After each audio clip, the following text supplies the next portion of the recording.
पंचनामे में आप सभी का स्वागत है। मैं हूं सुमित और वीकली एक्सपायरी का दिन भारतीय बाजारों में लास्ट स्टार स्पाइक और 19,700 के इर्द गिर्द या ऊपर मार्केट्स कहीं क्लोज होते हुए दिखाई पड़े। एक अच्छी बाइंग निफ्टी बैंक में रही, जहां पर फर्स्ट हाफ में लैकलस्टर मूवमेंट था, लेकिन सेकेंड हाफ में तेजी आई और 1% की बढ़त के साथ निफ्टी बैंक बंद होता हुआ दिखाई पड़ा। पीएसयू बैंक में खरीदारी थी, 1.25% की बढ़त वहां देखने को मिली। आईटी इंडेक्स में खरीदारी थी, 1% के आसपास की बढ़त वहां आते हुए दिखाई पड़ी। एडवांस क्लाइंट फेवर में थे, करीब 17-17.5 शेयर तेजी में और 1100-11.5 शेयर ऐसे जो कि बिकवाली के साथ कामकाज करते हुए दिखाई पड़े। ब्रॉडर मार्केट्स में खरीदारी थी, मिड कैप स्मॉल कैप लगातार तेजी में, तो 8वां सत्र जबकि रिकॉर्ड स्तरों पर मिड कैप इंडेक्स बंद होता हुआ दिखाई पड़ा और लास्ट आवर बाइंग में पार्टिसिपेट किया सभी हैवी वेट्स ने। तो शुरुआत से आज वैसे तो एलएनटी पार्टिसिपेट कर रहा था। बड़े ऑर्डर की खबर कंपनी के लिए 25,000 करोड़ रुपए का ऑर्डर, जो कि करीब पूरे ऑर्डर बुक का रफली 10% के आसपास का हिस्सा बैठता है। तो इतना बड़ा ऑर्डर मिलने की बातचीत है, जिसके दम पर ये 4-4.5% चढ़ा आज। HDFC बैंक कल चला, आज फिर मतलब कल स्टेबल होने के साइन थे, आज तेजी आते हुए दिखाई पड़ी। प्लस रिलायंस ने कुछ हद तक पार्टिसिपेट किया, IT से TCS पार्टिसिपेट कर रहा था, इन्फोसिस HCL में कुछ हद तक सपोर्ट था और खबरें भी आ रही हैं लगातार बड़ी डील्स की। पहले HCL में आई, TCS में आई, ये बड़ी डील्स का इम्पैक्ट यहाँ पर देखने को मिला। ऑटो की तरफ से एक अच्छी खरीदारी थी, जो टाटा मोटर जैसे शेयर पार्टिसिपेट कर रहे थे, वहाँ पर M&M जैसे शेयर पार्टिसिपेट कर रहे थे। प्रेशर था FMCG में, फार्मा में। FMCG में आपको ITC दिखेगा थोड़ा बहुत दबाव में, फार्मा में प्रेशर था और DV स्लैब जैसे नाम हो, सिंजीन बायोकॉन जैसे नाम हो, F&O के टॉप लूजर्स के तौर पर वो शुमार होते हुए दिखाई पड़े।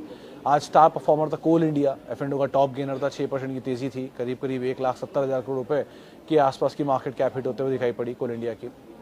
वो PSU में जो चांस बाय चांस पूरा सेक्टर चल रहा है, तो कल पेट्रोनेट का दिन था, आज कोल इंडिया का दिन था, पहले रेलवेज का दिन था, आज भी रेलवेज चल रहे थे। तो ऐसे करके अलग अलग सेक्टर सब सेक्टर जो कि बाइंग में पार्टिसिपेट करते हुए दिखाई पड़ रहे थे और ओवरऑल भी मार्केट की जो ब्रॉडर बाइंग है वो कंटिन्यू थी। कैश मार्केट के शेयरों में अच्छी खरीदारी बनी हुई थी। एडवांस क्लाइंट ना केवल NSE के बल्कि BSE के 2,000 प्लस के रेंज में कामकाज कर रहे थे और F&O में भी करीब 90 शेयर ऐसे थे जो कि तेज़ी में थे, तो करीब 60-70 शेयर ऐसे थे जो कि बिकवाली के साथ कामकाज कर रहे थे। न्यूज़ फ्लोज के दम पे TCS में एक ऑर्डर आया था, उसका इम्पैक्ट वहाँ पर देखने को मिला। वो JLR को जो ऑर्डर मिला था उसका, HCL टेक को ऑर्डर का एक इम्पैक्ट देखने को मिला और बाकी भी बिट्स एंड पीसेस में न्यूज़ फ्लोज हैं और छोटे छोटे स्मॉल कैप मिड कैप में न्यूज़ फ्लोज हैं, उनका इम्पैक्ट आता हुआ दिखाई पड़ा। तो एक उम्मीद थी कि थोड़ा लकलस्टर रहेगा। एक इंटरेस्टिंग नंबर ज़रूर आप देखेंगे कि आज जो निफ्टी के ओपन इंटरेस्ट था रिसेंट कॉल पुट्स में, यानी कि 19,600, 19,700 और 19,500 इन जोन्स पे कॉल राइटर्स थे और जो 19,400, 19,500 के जोन्स पे पुट राइटिंग थी, वहाँ OI काफ़ी बड़ा था क्योंकि निफ्टी की एक्सपायरी थी आज कंपेरेटिवली निफ्टी बैंक के, तो वहाँ पे इसलिए आपको OI का नंबर काफ़ी बड़ा दिखाई पड़ेगा कंपेरेटिवली निफ्टी बैंक के। लेकिन उसकी एक ही वजह थी कि आज एक्सपायरी थी निफ्टी की वीकली एक्सपायरी, जिसकी वजह से मूव आता हुआ दिखाई पड़ रहा था। चलिए अब सवाल जवाब का सिलसिला शुरू कर लेते हैं और बातचीत कर लेते हैं कुछ सवालों को लेकर भी। सबसे पहला, happy Janmashtami, sitting on cash should wait for correction और is there any special any pocket giving comfort in this market for long term? Sir large cap IT सबसे कंफर्टेबल दिख रहा है मुझे तो अभी सो फार, क्योंकि वो चला नहीं है बिल्कुल भी, तो उसमें थोड़ी बहुत बाइंग आ सकती है। उस पर भी बहुत सिलेक्टिव TCS इन्फोसिस ही दिख रहा है, विप्रो इवन, मतलब डिस्पाइट हर तरफ बातचीत है कि वो वीक सिनेरियो है, लेकिन उसके बावजूद भी बड़े बड़े ऑर्डर्स बैक टू बैक आ रहे हैं और अभी वो नंबर्स भी मैं देख रहा था तो FY25 के लिए 19 के मल्टीपल पर है विप्रो, 21 के मल्टीपल पर एल&टी, इन्फोटेक, माइंडट्री, TCS 24 के मल्टीपल पर और इन्फोसिस भी 23-24 के मल्टीपल पे कामकाज कर रहा है FY25 के लिए। तो ये लग रहा है एक ठीक पॉकेट है जहाँ पर एक बार को पिकअप किया जा सकता है कुछ। बाकी तो ऐसा कुछ अभी दिख नहीं रहा, सब तो इतना भाग गया, तो पिक एंड चूज़ करने वाली बात है। अर्निंग्स को ट्रिगर हो ही चुका है, बाजार में क्या लिया जाए को समझ में नहीं आ रहा। So wait and watch is a better option, लेकिन कुछ जाना है तो फिर भी एक बार को IT आप देख सकते हो लार्ज कैप में फिर भी थोड़ा रीजनेबली बेटर दिखाई पड़ रहा है कंपेरेटिवली बाकी सेक्टर्स या मार्केट्स के कंपैरिजन में। इवन फार्मा में भी नाम नहीं, हाँ कि UPL और ठीक दिख रहा है, ये बहुत करेक्टेड है और लार्ज कैप स्टॉक है, तो वही 560-70 का स्टॉप लेके आप देखना चाहो तो उसको भी देख सकते हो एक बार को। Okay, can Tata consumer product be part of core portfolio? Will be there for 20-25 year as one of the criteria says I want to add it around 700? It is Anil ji, ये बहुत बहुत पुरानी कंपनी है। टाटा कंज्यूमर को आज आप देख रहे हो, ये पहले टाटा टी के नाम से कामकाज करती थी। फिर टाटा टी में जब टाटा कॉफ़ी का कंज्यूमर बिजनेस मर्ज हो गया और इनका खुद का कंज्यूमर बिजनेस भी आ गया, तब जाके कंज्यूमर टाटा कंज्यूमर के तौर पे बनी है। तो अभी भी वो स्टार के नाम से इनके कई रिटेल आउटलेट्स भी हैं, और जिसमें वो राशन और बाकी स्टोर्स भी का प्रोडक्ट है, टाटा का इनिशिएटिव है वो भी। लेकिन otherwise it's a good company. इसमें अब आपको टी का पोर्टफोलियो है टाटा टी के थ्रू, टेटली के थ्रू, स्पाइसेस का पोर्टफोलियो है, रिसेंटली इन्होंने एक्वायर की थी कंपनी, उसके थ्रू। और अदरवाइज़ भी कंपनी संपन्न के थ्रू कामकाज करती है। संपन्न के थ्रू इसके मसाले भी आते हैं कुछ कुछ, और सब पेरेंट भी है टाटा कॉफ़ी की, और जो स्टारबक्स का बिजनेस है वो भी इसी के अंदर में आता है। So it's a good company, it's overall a good company. FMCG company plus QSR business है। तो अगर आप टाटा समूह के कोई एफएमसीजी कंपनी ढूंढ रहे हो तो अच्छी कंपनी है, आप बना सकते हो सपोर्ट पोर्टफोलियो का, इससे ऐसी कोई दिक्कत नहीं है इसके साथ। बस वो चलता थोड़ा स्लो बीच बीच में रुक के है, तो अकॉर्डिंगली इसमें कॉल लेना, but again it's a good company to own. Okay, coal India 786 share हैं, 254 की बाय है। डिविडेंड में से 60 के मिल चुका है। आगे का view, coal India executive in my view as golden period for coal India. Jayaprakash sir, मतलब आप ज़्यादा बेहतर जानते हो, आप कंपनी में काम करते हो, तो एग्जीक्यूटिव आप कंपनी के। लेकिन दो तीन चीज़ें अच्छी बुरी पहले समझ लेते हैं। एक, Coal India is the largest coal producer in the world, सबको पता है बात, और 2010 से जब से आईपीओ तब से पता है बात। कंपनी इंडिया की जो 80% power, thermal power company requirement है उसको पूरा करती है, और मेजरली थर्मल पावर कंपनी की तरफ से, जो कोल बेस्ड पावर कंपनी है उनकी तरफ से आती है डिमांड, और उसको ये कंपनी केटर करती है। लार्जेस्ट क्लाइंट्स में से एनटीपीसी एंड टाटा पावर जैसे जो बड़े क्लाइंट्स हैं वो तो है ही। क्वालिटी ऑफ कोल पे हमेशा सवाल उठता ही हो, तो आपको ही पता है, हमको ही पता है, पहले भी आता था, इशू कई बार आ चुका है। इस समय पीक पावर डिमांड की बातचीत है। आज वेस्ट में थोड़ी बारिश ज़्यादा है, बॉम्बे और गुजरात एरिया में, लेकिन अदरवाइज़ नॉर्थ तो पूरा सूखा पड़ा है। और इस बारी के जो पीक पावर डिमांड है वो ट्रिगर बन के काम कर रही है तमाम पावर कंपनियों के लिए और कोल बेस्ड पावर कंपनियों के लिए भी।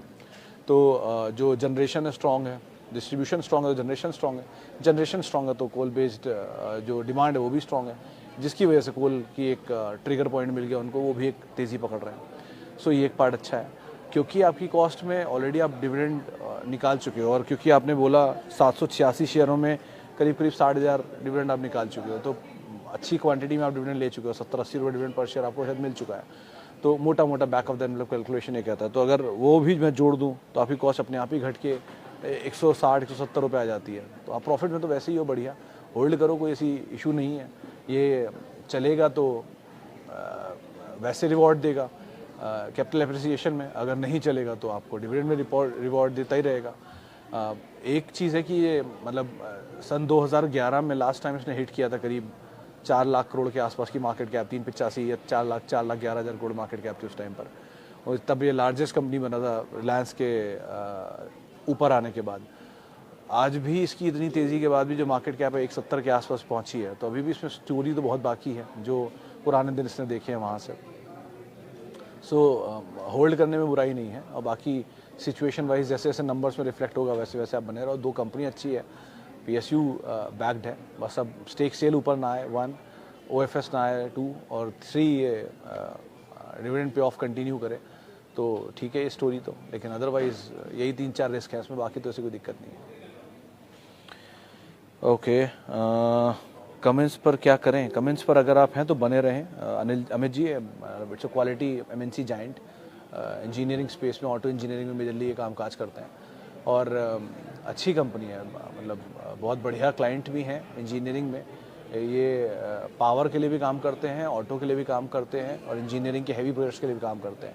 सो अच्छी मल्टीनेशनल कंपनी है, इन्वेस्टमेंट ग्रेड स्टॉक है रादर। ये एबीबी, सीमेंस, इस तरह की कंपनी को तो आप मतलब you can hold it for longer duration of time. तो आप अगर समय दे सकते हो तो कोई दिक्कत नहीं, आराम से बने रहो इन कंपनीज में।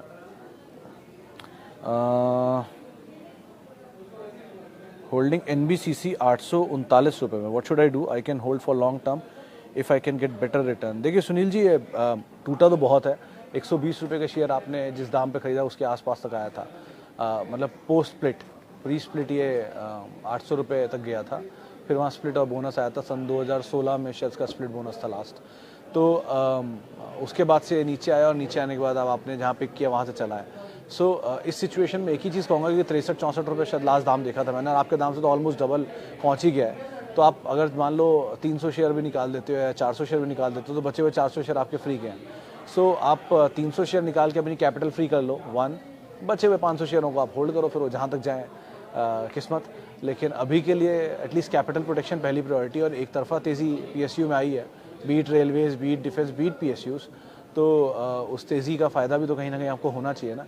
सो बेटर ये कि थोड़ा कैपिटल प्रोटेक्ट करना ज़्यादा बेटर है। तो जिस लेवल पे आपने लिया है वो बहुत छोटे नीचे का लेवल है, वो लेवल दोबारा मिले नहीं मिले कहना मुश्किल है, लेकिन थोड़ा कैपिटल प्रोटेक्ट कर लीजिए। बाकी फ्री के शेयर आपको मिल ही गए हैं, वो आप होल्ड कर लीजिए, और विद टाइम फिर लॉन्गर ड्यूरेशन ऑफ टाइम आप उसे आराम से होल्ड कर सकते हो। चलिए अब यूट्यूब के भी कुछ सवाल ले लेते हैं। सबसे पहले कमेंट्स पे हम बातचीत कर चुके हैं। CESC लॉन्ग टर्म अभी 2 साल में 20% प्रॉफिट में हो, प्लस डिविडेंड भी तो होगा किशोर जी, क्योंकि जब आपने खरीदारी की तब 6-6.5% के आसपास की यील्ड थी इसकी, और ये सबसे अच्छी डिविडेंड यील्ड इसकी पावर स्पेस में है। तो ये कंपनी बहुत पुरानी है गोयनका ग्रुप की, और पावर में जो डिमांड पिकअप कर रही है उसका एक बड़ा प्लेयर भी है ये। सो अभी तो होल्ड ही करो, और प्लस डिविडेंड यील्ड भी अच्छा ही है, तो 2-3 चीज़ें इसके टेलविंड में ही काम कर रही हैं। बढ़िया बने रहो अभी तो, बस स्टॉप लॉस को ट्रेल करते रहना अकॉर्डिंगली। और क्योंकि बहुत नीचे लेवल से चला, और गोयनका ग्रुप की सारी कंपनियों में पिकअप आना शुरू हुआ है। पहले जेंसार चला, स्पेंसर चला, इवन ये CESC चलना शुरू हो गया, फर्स्ट सोर्स सॉल्यूशंस चला। सो पिकअप तो आ रहे हैं इन ग्रुप कंपनीज़ में, बने रहो ज़्यादा बेटर है। बट ट्रेल करना स्टॉप लॉसेस को, और एक रीजनेबल लेवल आने के बाद थोड़ा कैपिटल निकाल लेना, वो ज़्यादा बेटर है। Okay, I have bought 150 share of Vedanta at 275 in July 2023. What to do for long-term perspective as well as dividend perspective? Abhishek sir बहुत लेट एंटर किया आपने, 275 रुपये पर जुलाई 2023, यानी कि लास्ट डिविडेंड जो एक आया होगा वो आपको शायद मिला होगा, इससे ज़्यादा डिविडेंड नहीं मिले होंगे। तो वेदांता का स्टोरी कुछ ऐसा था कि क्योंकि हिंदुस्तान जिंक एक कैश काउ थी, जो वेदांता जिसमें स्टेक ओन करता है, तो हिंदुस्तान जिंक का जो कैश जनरेशन था वो इतना स्ट्रॉन्ग था, वो अपने अच्छे डिविडेंड पे ऑफ कर रहा था वेदांता को, पेरेंट था वेदांता, और वेदांता अच्छा डिविडेंड पे ऑफ कर रहा था अपने पेरेंट को, जो है वेदांता PLC। तो विद टाइम ये डिविडेंड की स्टोरी चलती रही, हिंदुस्तान जिंक से वेदांता एंड वेदांता से वेदांता PLC। इसके बीच में दोनों के इन्वेस्टर्स हिंदुस्तान जिंक के भी और वेदांता के भी अच्छे उनको डिविडेंड पे ऑफ्स मिलते रहे, तो वो डिविडेंड पे ऑफ की स्टोरी तो बढ़िया रही। लेकिन अब हिंदुस्तान जिंक का डिविडेंड पे मतलब जो कैश फ्लो है वो उस तरह के नहीं रहे जो कि थे, तो वो डिविडेंड की क्वांटिटी वहाँ घटनी शुरू हुई। जब वहाँ डिविडेंड घटना शुरू हुआ तो ऑब्वियसली बात है वेदांता का भी डिविडेंड घटना शुरू हो गया। तो वो डिविडेंड का जो बढ़िया सिनेरियो था या बढ़िया टाइम था वो तो बीत गया, जिसकी वजह से अब कंपनी का डेट हायर लेवल पर है, डेट पे ऑफ नहीं हो रहे हैं, चीज़ें हैं बहुत सारी। सो अगर आपके पास पड़ा हुआ है तो आप भैया बने ही रहोगे, क्योंकि आप लॉस तो नहीं बुक करते हो आमतौर पे। बट डिविडेंड दोबारा कैश जनरेट होगा, हिंदुस्तान जिंक में मेटल साइकिल घूमेगी 2-3 क्वार्टर के बाद, तो फिर डिविडेंड पे ऑफ बढ़िया होंगे, फिर वेदांता में डिविडेंड आएंगे, फिर वो बढ़ना शुरू हो जाएगा। बट यहाँ पर बहुत बड़ी स्टोरी की उम्मीद मत रखना, क्योंकि वेदांता को पहले डी लिस्टिंग के लिए एक बारी कोशिश कर चुका है, जो LIC ने फेल की थी, और अब दोबारा उसका वो हिस्से को इस्तेमाल कर रहा है डिविडेंड के लिए, जो आगे भी पे ऑफ्स होते रहेंगे। सो होल्ड करो, साइकिल चलेगी वापस, cycle as a metal cycle चलेगी वापस, और हिंदुस्तान जिंक जनरेट करेगा कैश फ्लोज, लाइकवाइज वेदांता खुद का कैश फ्लो भी आएगा केन इंडिया से जो आता है, वो सब मिला के डिविडेंड अच्छा आने लग जाएगा, फिर आप फ्लोट कर जाओगे वापस।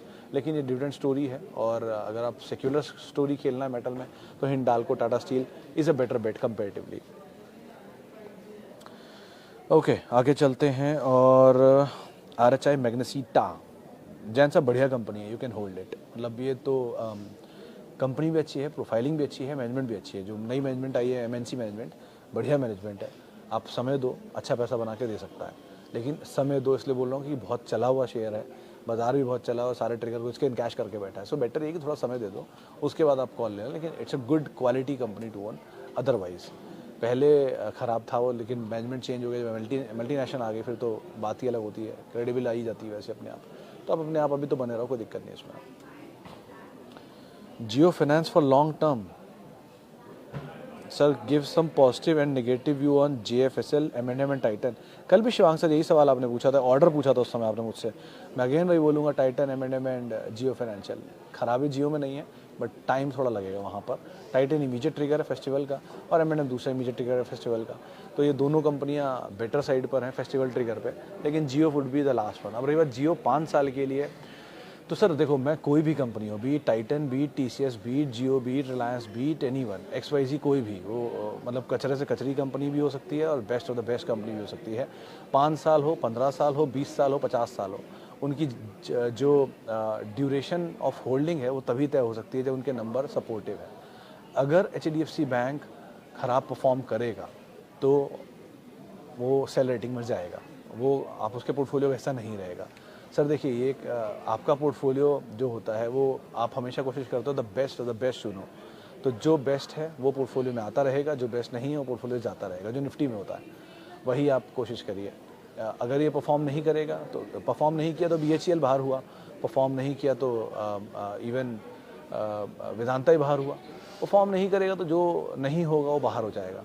तो यहाँ जो परफॉर्म करते जाएंगे वो शामिल होते जाएंगे। सो लाइकवाइज अगर जियो परफॉर्म नहीं करेगा तो पोर्टफोलियो हिस्सा नहीं रहेगा, परफॉर्म करेगा तो ये ज़रूर रहेगा। आप कितनी भी अच्छी लिजेसी लेकर चल रहे हो, अगर आपके नंबर्स नहीं सपोर्टिव हैं तो आप किसी काम के नहीं हो। So the best of the best legacy is fail even, तो इसीलिए लिजेसी के ऊपर मत जाइए। नंबर्स अच्छे आ रहे हैं तो आप उसमें बने रहिए, लेकिन वो 5 साल की स्टोरी है। अभी के ट्रिगर में 211 पे प्रमोटर की बाइंग है तो आप एंटर कर सकते हो, ये अभी का ट्रिगर है। बाकी ये लॉन्ग टर्म की स्टोरी के लिए सिर्फ नंबर ही सब कुछ होता है और कुछ नहीं होता। Bharat dynamics as president Biden will be in India. Sir Patel साहब एक सा बात समझ लो आप, पूरी डिफेंस की स्टोरी, पूरी रेलवे की स्टोरी, पूरी PSU की स्टोरी आप अकेले को नहीं पता, सबको पता है और पूरी तेज़ी दिखा भी चुके हैं। तो अच्छी डिफेंस की तेज़ी भी आ चुकी है, आपके स्टॉक 5-5 गुना, 10-10 गुना, 8-8 गुना, 7-7 गुना हो चुके हैं। उसके बाद आप कोई भी स्टोरी लगा लो, उसमें बिडेन साहब का ना इसराइल से टाई अप, चाइना से टाई अप और वटेवर टाई अप्स, ये ऑलरेडी मार्केट डिस्काउंट करके बैठा है। सो ऑलरेडी बाजार बढ़िया तेज़ी डिफेंस, रेलवेज, PSUs में दिखा चुका है। तो यहाँ जो आपकी अपसाइड है ना वो कैप हो सकते हैं, लेकिन डाउनसाइड अभी कैप नहीं है। तो जहाँ पर डाउनसाइड कैप है ना उनको पहली प्रेफरेंस दो कंपैरेटिवली उनके जिनके अपसाइड कैप्स हैं, क्योंकि ऑलरेडी बड़ी तेज़ी 500% चलने के बाद शेयर है 400-400%। मासगांव, कोचेन, NBCC, BHEL ज़ोरदार तेज़ी में है। HAL इतनी बड़ी तेज़ी के बाद अगर अब आप ये उम्मीद लगा रहे हो कि 3000 का HAL 6000 हो जाएगा या 6000 का 9000 हो जाएगा, तो इतना आसान नहीं होता। उसके नंबर भी कोई चीज़ होते हैं, वो भी सपोर्ट करने चाहिए। सो चलिए HAL केस में भी वो सपोर्ट कर रहे हैं, 6000 लायक नहीं, लेकिन हाँ फिर भी थोड़ा वो सपोर्ट कर रहे हैं, लेकिन बाकी में तो वो भी नहीं कर रहे हैं। सो देख कर थोड़ा सा आप संभल कर कॉल लेना इसमें, आप जो भी कॉल लो। ओके, कुछ नया लेने को है मनोज जी, लेना कंपलसरी है क्या? थोड़ा रिलीफ लेना चाहिए कभी कभी, कुछ नहीं ले पा रहे हो तो थोड़ा रिलीफ ले लीजिए। अभी बाजार बहुत तेज़ी में, नीचे मिलेगा तब आप ले लीजिएगा। बाजार में कोई ज़रूरी नहीं है हर चीज़ जाके महंगी ही लेनी है। आप फंड मैनेजर नहीं हो जिसके पास SIP फ्लो आया जा रहा है और लेना कंपलसरी है, तो आपके पास अगर कंपलसरी SIP लेने की ज़रूरत नहीं है तो रिलीफ ले लो थोड़ा सा, वो ज़्यादा बेटर है। और फिर भी अगर मन नहीं मान रहा है तो सेफेस्ट ऑप्शन में जाओ, जहाँ पर लार्ज कैप टूटे पड़े हैं उनमें एंटर कर जाओ, कोई दिक्कत नहीं है। Example TCS, example Infosys, example UPL, जो लार्ज कैप हैं टूटे पड़े हैं, इनको आप देख सकते हो, बट ज़रूरी नहीं है हर टाइम कुछ ना कुछ लेना। जोमेटो पर आपका व्यू स्टिल इंटैक्ट और you suggest to add here because my buying cost 58 है, टोटल 1800 शेयर है। My still view is same sir. Vipin sir, जब तक कहीं मुझे प्रॉफिट नहीं दिखता, डिविडेंड पे ऑफ्स नहीं दिखते, तब तक मुझे वो कंपनी समझ में नहीं आती। मैं बहुत ऑर्थोडॉक्स आदमी हूँ, यही समझता हूँ कि बिजनेस प्रॉफिट के लिए किया जाता है, प्रॉफिट आपका हो या प्रमोटर का हो, प्रॉफिट तो हो रहा है। अब किसको हो रहा है मुझे नहीं पता, तो जब तक शेयर होल्डर्स को प्रॉफिट नहीं है तब तक मुझे समझ में नहीं आती कोई भी कंपनी, या कम प्रॉफिट पे ज़्यादा वैल्यूएशन हो तो भी इवन, जैसे नायका केस है। सो जब तक प्रॉफिटेबिलिटी सपोर्ट नहीं करती, जैसे UPI की स्टोरी पे पेटीएम चल रहा है अभी, लेकिन प्रॉफिट नहीं है। सो आप कितना ज़्यादा से ज़्यादा ट्रांजैक्शन कर लो, कोई दिक्कत नहीं है, आप दुनिया भर के सारे ट्रांजैक्शन भी कर लो, लेकिन प्रॉफिटेबिलिटी में क्यों नहीं दिख रहा ये मुझे समझ में नहीं आ रहा। ऐसा कौन सा प्रॉफिट होता है जो नहीं समझ में आ रहा? ऑपरेटिंग प्रॉफिट ही दिखा दो चलो, वो भी नहीं है। सो ऐसी सिचुएशन से ज़्यादा रिवील नहीं होती। तो अभी बाजार में बुल रन है तो अभी कोई फ़ायदा नहीं, कोई सुनता नहीं इन बातों को, जब पलटेगा तो पता चल जाएगा। अब वो STC की स्टोरी थी ना, कल ही मैंने ट्वीट किया है, पिछले 8 क्वार्टर में एक भी रेवेन्यू नहीं कमाया उसने, 1 रुपया रेवेन्यू नहीं है पिछले 8 क्वार्टर में STC को, लेकिन फिर भी शेयर डबल हो गया 1 महीने में। तो क्या कर सकते हैं, बुल रन है जी, हो रहा है। सो जब अभी तेज़ी है तो सबका बोलबाला है, जब मंदी आएगी तब पूछेंगे क्या करना है। ओके, वापस चलते हैं फेसबुक के सवालों को लेकर। What about Adani power? I think you should hold Khan साहब। आज वैसे भी 350-56 के जोन्स पार कर गया, 360 के जोन्स पार कर गया। प्रमोटर ने भी रिसेंटली बाय किया, एक और ट्रिगर्स में काम कर रहा है। आप बने रहो, मेरे ख्याल से अदानी पावर, अदानी ट्रांस दोनों में पैसा बनना चाहिए यहाँ से भी बहुत अच्छा। तो अगर आप बनना चाहते हो तो उनको देख सकते हो। हाँ, इनफैक्ट ये अदानी एक और पॉकेट है, किसी को लेना है तो इनको देख सकता है। Adani Power, Adani Trans, Adani Wilmar even, ये 3 नाम ठीक लग रहे हैं जिनको आप देख सकते हो चाहो तो। Okay, Titan versus Kalyan, any day Titan, any day Titan. ये जितनी बड़ी कल्याण है उतनी बड़ी अकेले कैरेट लेन है टाइटन के अंदर। So any day is for long term stories Titan, लेकिन शॉर्ट टर्म में आप मोमेंटम खेलना चाहते हो तो बात अलग है, फिर तो कल्याण या टीबीजी या कुछ भी उठा लो, सेनको उठा लो। But for long term story always Titan आपके लिए, मतलब बढ़िया स्टोरी वहाँ पर अभी और बिल्ट हो सकती है। So it's a good company, आप समय दो, आराम से बैठो Titan. Which is a strong, which stock is to buy for long term, any tip? कोई टिप की जरूरत नहीं सर, मेरे ट्विटर हैंडल पे वो पिन ट्वीट में पड़ा है कौन कौन से अच्छी मिड कैप है, कौन कौन से अच्छी लार्ज कैप है। कोई भी नाम जो आपको पसंद है रिटर्न के हिसाब से आप उठा लो, सभी क्वालिटी है। For long term SIP there is good stocks to go for. चलिए फिलहाल अब इतने सवालों शामिल करूंगा, माफ़ी उन सभी लोगों से जिनसे बातचीत नहीं हो पाई, और बहुत बहुत शुक्रिया उन सभी लोगों का जिन्होंने सवाल पूछे। आपसे मुलाकात हुई कल शुक्रवार के दिन, हफ्ते के आखिरी कारोबार